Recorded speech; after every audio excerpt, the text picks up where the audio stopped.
El Estado social y democrático de derecho es una forma política que se caracteriza por el compromiso de sus ciudadanos. La forma política del Estado en que uno vive es un asunto de la mayor importancia. No da lo mismo vivir en un Estado que reconoce y garantiza los derechos humanos para toda la población que residir en otro que no hace tal cosa. El Estado social y democrático de derecho es una forma política que se caracteriza por el compromiso de sus ciudadanos para ir avanzando progresivamente en establecer una sociedad cada vez más justa, democrática, libre y próspera. Por ello conviene conocer sus antecedentes históricos y sus fundamentos filosóficos, de manera que seamos conscientes de nuestras raíces y de las principales razones que tenemos para apoyar este tipo de Estado. Por otra parte, no es posible comprender este modelo de Estado sin aclarar el concepto de sociedad civil y el papel que ésta desempeña en relación con aquel. Estado y conflicto. Bajo este título se tratan las diversas manifestaciones de violencia que padecemos los colombianos como consecuencia de la debilidad del Estado, teniendo en cuenta su campo jurídico e institucional.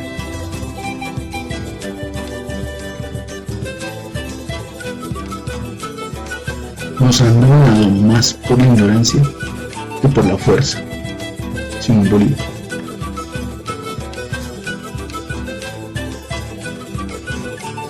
Dentro del campo jurídico se ubica la problemática que está relacionada con la crisis carcelaria, el fracaso de la función rehabilitadora de la pena y la inexistencia de programas de asistencia a las víctimas de delitos, entre otros. En el campo institucional comprende los conflictos derivados de las crisis en las principales funciones del Estado, como la judicial, la legislativa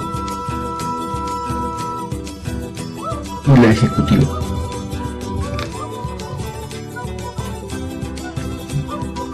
Podemos iniciar el desarrollo de esta temática haciendo referencia a la Constitución del 91, en la que empieza estableciendo que Colombia es un Estado social de derecho fundado en el respeto de la dignidad humana.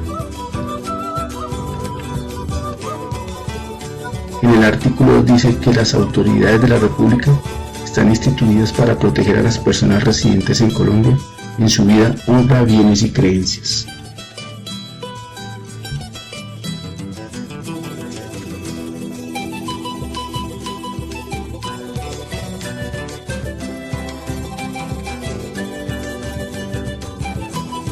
En el primer capítulo de los derechos fundamentales, en el artículo 11 dice: el derecho a la vida es inviolable, no habrá pena de muerte.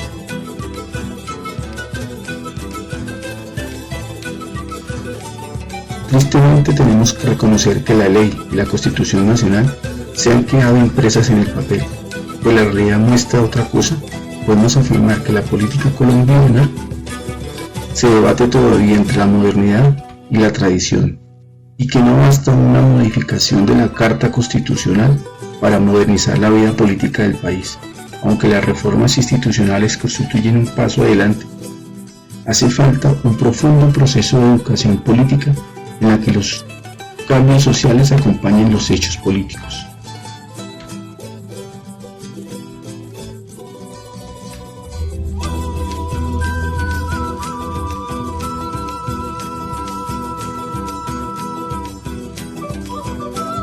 En el análisis de la realidad colombiana se identifica la década del 90 como una coyuntura política determinada por la hibridación de dos fuerzas: por un lado la construcción de una nueva legitimidad que orientan los pactos de concertación y negociación de los conflictos, y por otro la agudización de las múltiples violencias en escenarios sociales, políticos, privados, urbanos y rurales.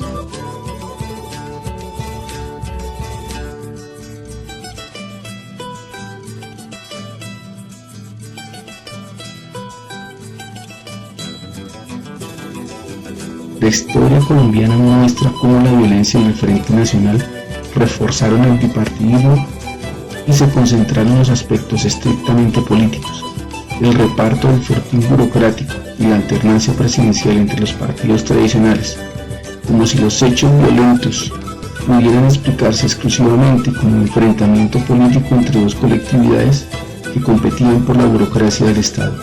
Se olvidaba entonces que el enfrentamiento bipartidista encubría y manifestaba conflictos individuales y sociales de diversa índoles.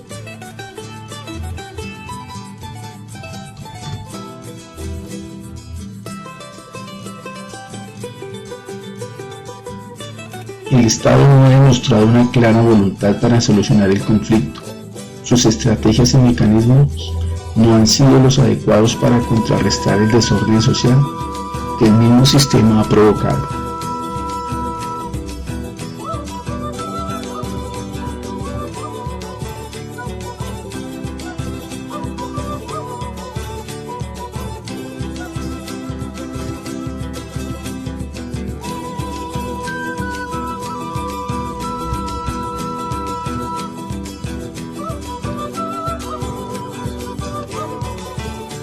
Un balance de la crisis actual de los pilares del Estado, el desmoronamiento de los partidos políticos, se puede observar en las diferentes manifestaciones de violencia y la desmoralización. El Poder Judicial en Colombia no ha cumplido su función de controlar y solucionar estos actos delictivos. Y pasan por alto las normas, reina la impunidad, las leyes se aplican amañadamente, como lo demostró el proceso 8000, en que se vieron involucrados altos funcionarios del gobierno, quienes acomodaban las leyes a su favor. El narcotráfico, con su poder de corrupción inmenso, se ha infiltrado en todos los órganos políticos y judiciales y en toda la vida institucional.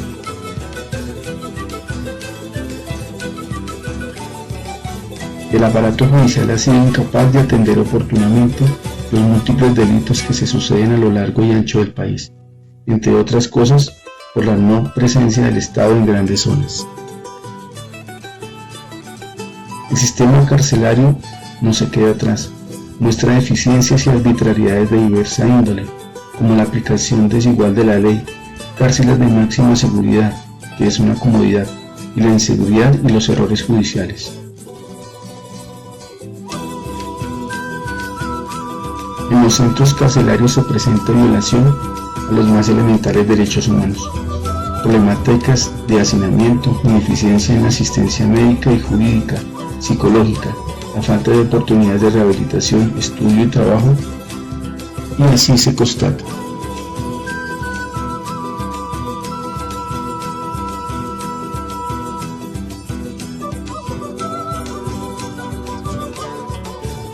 La incapacidad para garantizar el respeto por las leyes y los derechos humanos, la falta de voluntad para enfrentar el problema de la impunidad, la corrupción y la inoperancia en altas esferas gubernamentales hace que el Estado pierda legitimidad y credibilidad, mostrando la falta de gobernabilidad y mostrando la debilidad al no hacer presencia como figura de autoridad y orden.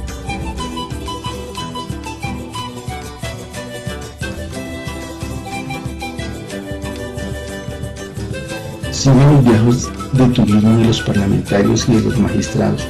Continúan las reelecciones de los caciques regionales en el Congreso, los auxilios disfrazados, la corrupción y el despilfarro administrativo. La justicia es inoperante en el erario público. Es invertido en suntuosos sueldos y carros oficiales. El clientelismo, la injusticia social, la burocracia y sus vicios en general, y en fin la corruptela política continúan hiriendo y violentando en todos estos hechos la conciencia ciudadana. Recientes estudios destacan como Colombia, que ocupa el poco honroso 64 puesto en el mundo de los más corruptos y el segundo en Latinoamérica.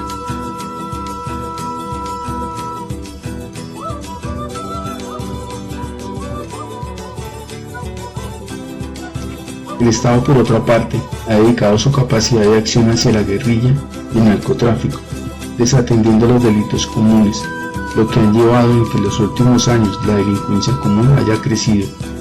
El delito común se ha vuelto una forma de subsistencia económica, motivado entre otras por el elemento y el elevado incremento en el índice de desempleo. Uno de los efectos de la impunidad va más allá de proporcionar a los delincuentes confianza para continuar delinquiendo a voluntad, sin temor a ser procesados. Cuando prevalece la impunidad se desmorona el imperio de la ley en la sociedad. Eso crea las condiciones para el florecimiento de la violencia, permitiendo que miles de crímenes se queden sin castigo.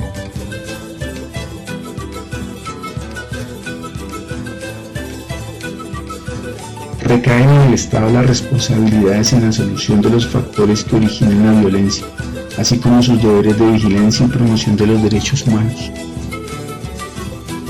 Los constantes homicidios y masacres que denuncian la violación de los derechos humanos y la impunidad reinante al tiempo que pone en manifiesto la aparente inoperancia de los organismos estatales y su responsabilidad como generadores de violencia.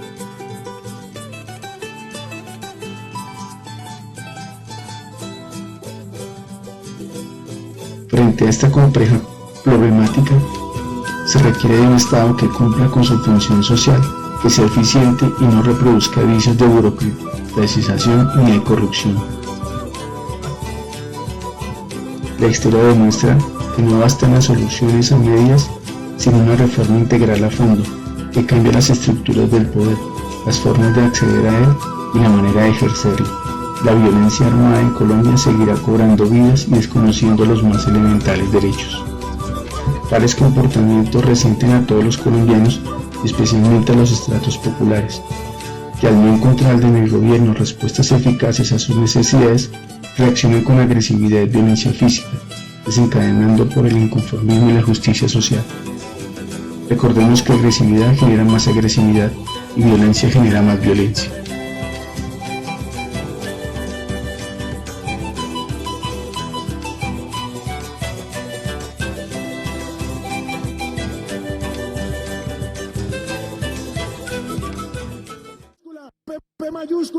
P mayúscula.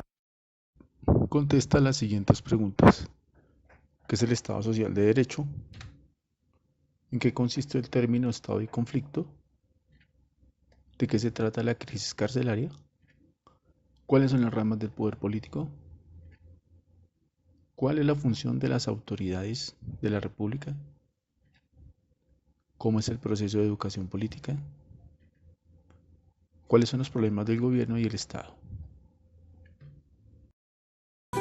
A todos gracias por su atención, les deseo una feliz tarde y nos vemos en el encuentro Zoom.